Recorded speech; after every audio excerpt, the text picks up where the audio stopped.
Shalom Aleichem, everyone. We'll continue here in the words of the RAMBAM, Hilchas Avodah Zarah, Perek Aleph. We finished the text itself the other class. I just would like to bring out one more point, and then we can go further in the words of the RAMBAM, Be'ez Hashem. How is it possible that Klal Yisrael was living a world of Amunah for hundreds and hundreds of years, from the times of Avraham Avinu, where it was passed down to Yitzchak, and Yitzchak to Yaakov, and Yaakov to all of his sons, Shiftei called the tribes of Klal Yisrael, and they were Maminim, they believed in Hashem, they were following His mitzvahs and His commandments, and they were living their lives as they were supposed to. They come down to Mitzrayim, to Egypt. Yosef gets thrown there as a slave, and the next thing we know, Yaakov and all of his children follow suit. Now, Parai sees the great bracha that Yaakov, the Jew, and his family brings. And he tells them, you can have any piece of land that you want in this country.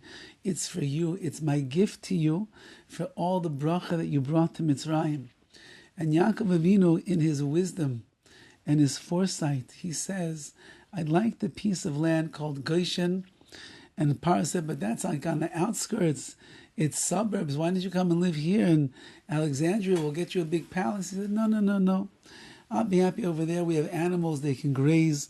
We'll be very satisfied in that piece of land. Chazal teaches, what was Yaakov Avinu? Why did he want so badly they should live in Goshen and not in Egypt proper? Because he knew that if Klal Yisrael is going to be in Mitzrayim, the only way we're going to survive in our ruchnias and be able to grow closer to HaKadosh Baruch Hu and keep His mitzvahs is if we stay separated from the Mitzrayim, from the Egyptians. If we live in the main area of Egypt, we're going to be finished. We'll assimilate. If we live in Goshen, we live in a little shtetl, in a little ghetto of the Jewish people, we'll be to ourselves. We'll have our own schools, our own shuls, our own stores, our own houses, our own mishpachas, our own neighborhoods. We'll be safe and insulated and sound over there and be able to continue growing in Yiddishkeit and close to Hashem.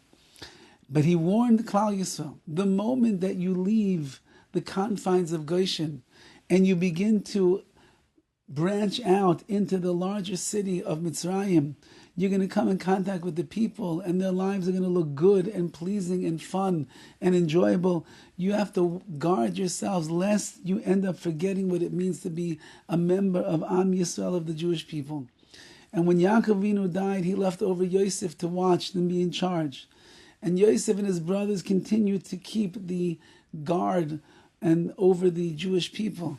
However, once Yosef and all of his brothers died, and the Jewish people no longer felt that they had the watchful eye of the Avis HaKadoshim and their sons, Yosef and all of his brothers over them, so one by one they began to leave the walls of the shtetl of Goshen, and they began to see what's going on in the big world of Mitzrayim.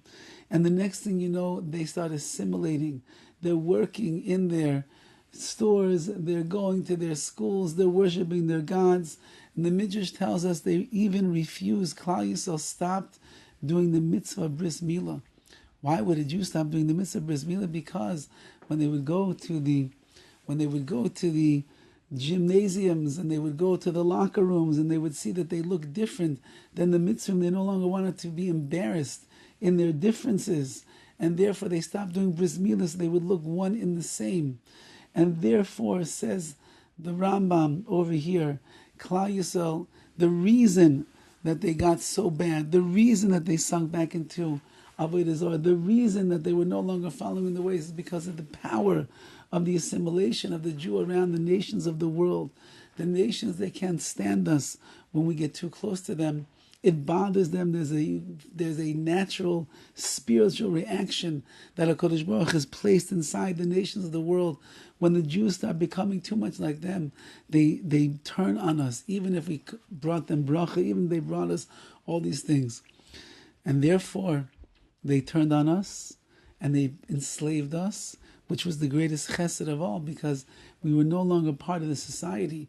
We were once again enclosed in our confines of what it means to be a Jew. And through that, we began calling out to Hashem. And through that, we did our tshuva. And through that, all the makkos came. Hashem sent Moshe Rabbeinu. Moshe took us to our Sinai. And our Sinai, we got the mitzvah, Anochi Hashem Elokecha, to believe only in one God. Lo yeh Elohim achem, there can be no foreign gods in front of you, no idol worship, no avodah zarah, no worshiping of the sun, nothing like that. Only worshiping the Ribbono Shel Olam. And the more that we stay with our kind, the more that we stay around Klal Yisrael, the less that we keep looking at the world around us for information, for ideas, for hashkafa, for outlook on life, the more we will turn inside of ourselves and into HaKadosh Baruch Hu and His Torah, and we'll find what it means to be a Jew, a real maimin in Hashem. Have a wonderful day.